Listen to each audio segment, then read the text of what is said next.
बच्चों, आज हम वर्कशीट नंबर 1 मैथ्स की करेंगे, जो है आओ संख्याओं को जानें।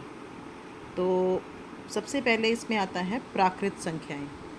तो प्राकृत संख्याएं वो होती हैं जो वस्तुओं को गिनने के लिए हम प्रयोग करते हैं। जैसे आप लोग भी गिनते होंगे, कोई वस्तुएं अगर आपके पास 4 सेब हैं तो आप उनको गिनते हैं 1 2 3 4।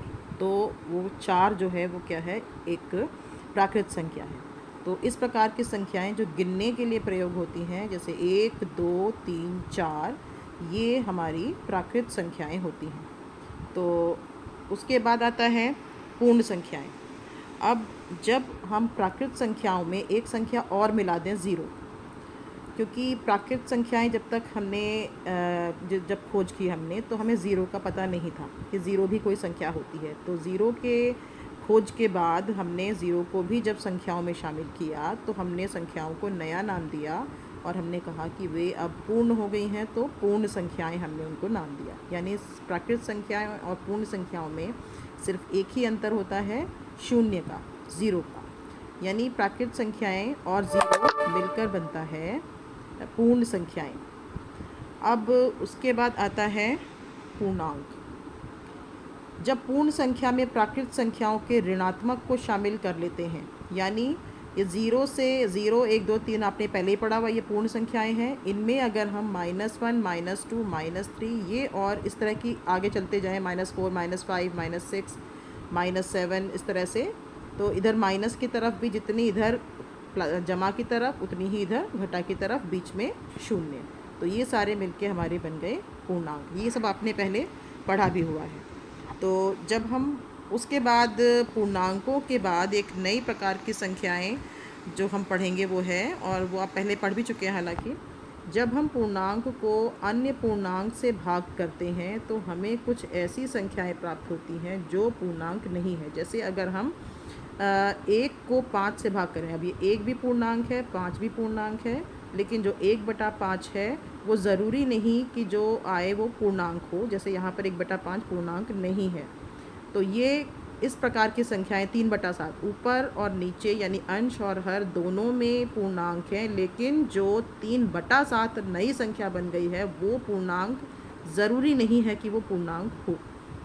5/8 7/8 ये इस प्रकार की संख्याएं जो जिन्हें हम लिखने में पूर्णांकों की मदद लेते हैं। पूर्णांकों की मदद से अर्थ है कि जिसका अंश में भी पूर्णांक होता है और हर में भी पूर्णांक होता है। जमा का भी हो सकता है, घटा का भी हो सकता है और शून्य भी हो सकता है, क्योंकि हम पहले ही पढ़ चुके हैं पूर्णांक कौन कौन से हैं। सारे ऋणात्मक यानी घटा वाले, सारे धनात्मक यानी जमा वाले, और शून्य, ये सारी जो है ये पूर्णांक है। और जब हम उन पूर्णांकों को अंश और हर दोनों में रख के इस प्रकार संख्याएं बनाते हैं तो उन्हें हम परिमेय संख्याएं कहते हैं। बस एक बात का ध्यान रखना है कि जो शून्य है वो अंश में तो आ सकता है, लेकिन हर में बिल्कुल नहीं आ सकता। यानी किसी भी संख्या पूर्णांक के बटे में ज़ीरो आप नहीं कर सकते। इसके अलावा जो भी आप संख्याएं ऊपर नीचे पूर्णांक रख के बनाएंगे वो सब के सब परिमेय संख्याएं कहलाती हैं। परिमेय संख्याएं कहलाती हैं। तो परिमेय संख्याओं को p/q, अब परिमेय संख्या की परिभाषा क्या बनी? परिमेय संख्याओं को जैसे भी ऊपर बताया गया कि p/q, और p और q क्या होने चाहिए? दोनों पूर्णांक होने चाहिए। p भी पूर्णांक और q भी पूर्णांक। अभी हमने देखा था कि पूर्णांकों की मदद से जब हम संख्याएं इस प्रकार बनाते हैं बटे में करके, ऊपर नीचे दोनों पूर्णांक हो, बस नीचे पूर्णांक ज़ीरो नहीं होना चाहिए, के रूप में व्यक्त करते हैं, जहाँ p और q पूर्णांक संख्या होती है और q का मान कभी भी ज़ीरो नहीं होता। तो इस प्रकार की बनी संख्याओं को हम परिमेय संख्याएं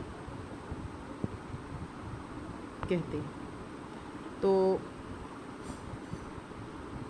दिए गए संख्या समूह में से संख्याएं देखकर नीचे दिए गए समूहों में लिखिए। अच्छा, इसके पहले हम इसके अभ्यास ये थोड़ा सा दिया गया है कर लेते हैं। कोई 5 प्राकृत संख्याएं लिखें। तो कोई भी जो आप जिनको आप गिनती करते हैं जब चीज़ों को, तो जो आप संख्याएं लिखते हैं वो आप कोई भी लिख सकते हैं। 5 7 9 11 10, कुछ भी आप 5 संख्याएं जो भी आप गिनती के लिए प्रयोग करते हैं उन संख्याओं को आप यहाँ लिख सकते हैं। उसके बाद पूर्ण संख्याएं। पूर्ण संख्याएं जब हम ज़ीरो को इसमें मिला देते हैं प्राकृत संख्याओं में तो वो पूर्ण हो गई। तो कोई भी जब आप प्राकृत संख्याएं लिख रहे हैं तो वो पूर्ण भी हैं। तो आप कोई भी जो संख्याएं हैं प्राकृत संख्याएं लिख सकते हैं, ज़ीरो को भी ले सकते हैं, बस इसमें ये है तो ज़ीरो ले सकते हैं। बाकी 5, 9, 3, 4 ये सारे के सारे पूर्ण संख्याएं हैं।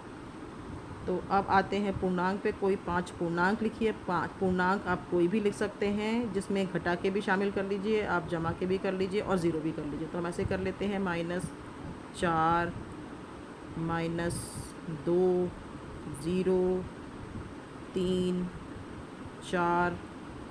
तो ये 5 हमारे पूर्णांक हो गए। आप कोई भी लिख सकते हैं, ये तो मैंने आपको उदाहरण बताए हैं। आप कोई भी 5 पूर्णांक लिख सकते हैं। इसके बाद अब आते हैं परिमेय संख्याओं के प्रश्नों पे।